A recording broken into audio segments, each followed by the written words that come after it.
खबर डेनमार्क से है कि जहां पर वामपंथी सरकार इस्लामिक अजान पर रोक लगाने की तैयारियों में।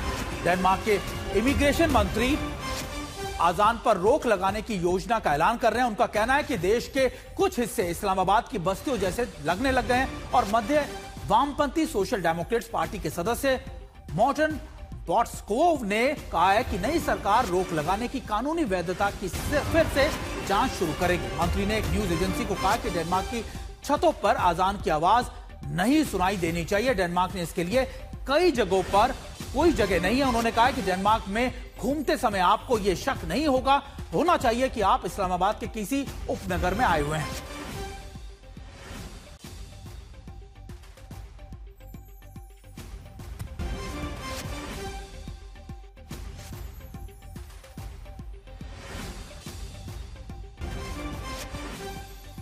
कि लगातार यह दावा किया जा रहा है कि डेनमार्क में धीरे धीरे बढ़ रहा है इस्लामीकरण को सार्वजनिक जगहों पर बहुत ज्यादा जगह ली जा रही है और इसको लेकर अब डेनमार्क की सरकार इसको लेकर सख्त हो रही है। बड़ी खबर पर हमारे साथ हमारे सहयोगी गौरव सावंत है जो आपको विस्तार से बताएंगे कि आखिरकार सरकार का फैसला। गौरव, मैं चाहूंगा कि आप बताएं, शामिल हो रही है, बताएं कि आखिरकार डेनमार्क पहले भी ये ट्राई कर चुका था 2 बार, लेकिन आखिरकार क्या इस बार उस फैसले को लागू कर पाएगा डेनमार्क? तो डेनमार्क में अब लोगों का गुस्सा बढ़ता जा रहा है। वैसे भी मैटे फ्रेडरिक्सन जो लगातार ये कहती आई हैं कि डेनमार्क में जो डेनमार्क के लोग हैं, डेनिश लोग हैं, उनको ऐसा नहीं लगना चाहिए कि वो कहीं बाहर हैं या वो अनकंफर्टेबल फील कर रहे हैं। इसीलिए डेनमार्क क्या कर रहा है, वो ये कह रहा है कि जब आप सार्वजनिक रूप से बाहर आए तो आपके चेहरे पर कोई नकाब नहीं होना चाहिए, आप अलग कपड़े नहीं पहन सकते, आपकी वेशभूषा वैसी ही होनी चाहिए जैसी वेशभूषा वहां के लोगों की है। इसीलिए डेनमार्क लगना चाहिए। डेनमार्क पाकिस्तान, इस्लामाबाद का कोई नुक्कड़ या अफगानिस्तान इस तरह का बिल्कुल नहीं लगना चाहिए।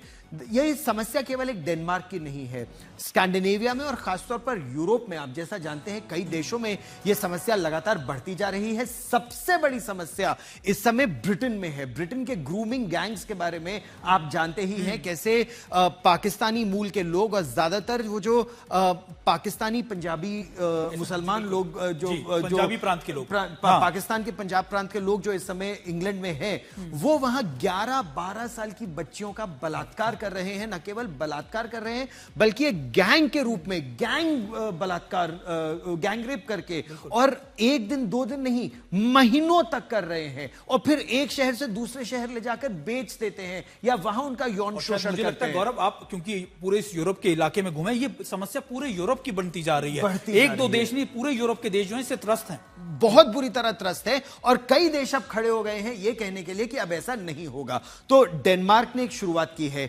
बेल्जियम में समस्या बहुत ज्यादा है, वहां पर तो लड़ाइयां हो जाती हैं। कुछ इलाके इंग्लैंड में भी कहे जा रहे हैं कि वो नो-गो एरियाज हो गए हैं ब्रिटिश पुलिस के लिए, या फिर ब्रिटिश पुलिस का एक वर्ग है जो वहां पर उन इलाकों में जाता है। तो अब प्रयास डेनमार्क ने तो ये शुरुआत कर दी है, वो चाहते हैं कि कानूनन अब ऐसा हो जाए कि जो लोगों की वेशभूषा ऐसी रहे जैसे डेनमार्क की है, नकाब पहने लोग पब्लिक में ना आए, और जैसा वो कह रहे हैं कि अजान की आवाज डेनिश घरों की छतों पर नहीं सुनाई देनी चाहिए। तो क्या लाउडस्पीकर पर अंकुश लगेगा, संसद के थ्रू ये वहां की पास होगा, या केवल एक अंकुश लगाने का ये प्रयास भर है? ये बड़ा प्रश्न है इस समय। ऐसी कोशिश, जैसा गौरव भी बता रहे हैं कि ऐसी कोशिश साल 2020 और 2025 में भी हुई थी, जिसमें के बाद तो ये कोशिश की गई है। तीसरी कोशिश है डेनमार्क में मुस्लिम आबादी को लेकर भी खबरें आ रही है। उस समय करीबन 4.4 थी, फिर ये 5.5 तक पहुंच गई, यानी करीब 2,05,000 से 3.5 लाख की मुस्लिम आबादी इस समय डेनमार्क में रहती है, जबकि डेनमार्क की कुल आबादी 60 लाख है। गौरव, यह भी बड़ा कंसर्न है कि पॉपुलेशन इतनी ज्यादा तेजी से बढ़ती जा रही है।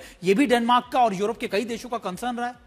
देखिए, 2 तरह से पॉपुलेशन बढ़ रही है। एक जनसंख्या, जो लोग अपने परिवार को वहां बुला लेते हैं, और एक यूरोप में, पूरे यूरोप में जो बहुत बड़ी समस्या है सुमित, जैसा आप भी रिपोर्ट कर चुके हैं, जो इलीगल इमिग्रेशन वहां पर हो रहा है। ब्रिटेन में तो कई लोग इसे एक तरह से इन्वेजन कह रहे हैं, यूरोप का इन्वेजन कह रहे हैं। डेनमार्क की नीतियां बहुत कड़ी हैं। डेनमार्क अपने देश में लोगों को आने नहीं देता आसानी से। पोलैंड की नीतियां बहुत कड़ी हैं, पोलैंड नहीं आने देता। लेकिन जर्मनी है, फ्रांस है, इंग्लैंड है, कई ऐसे देश हैं जहां समस्या बहुत बढ़ती जा रही है। कई इलाकों को तो अगर आप देखिए, लगता ही नहीं कि ये यूरोप के देश हैं या यूरोप के शहर हैं, लगता है जैसे ये इस्लामाबाद या कराची पहुंच गए हैं, क्योंकि उसी तरह का खान पान, उसी तरह की वेशभूषा और उसी तरह की हिंसा अब होने लगी है। बिल्कुल। और गौरव जैसा बता रहे, देखिए प्रॉब्लम वहां पे लोगों के आने की नहीं है, वहां पर पाकिस्तान के लोग द्वारा क्राइम करना सबसे बड़ा कंसर्न, और यही क्रिमिनलाइजेशन रोकने के लिए अब ये देश बड़े कदम उठा रहे हैं। आपका बहुत बहुत शुक्रिया गौरव, हमारे साथ हमारे सहयोगी थे जो हमें बता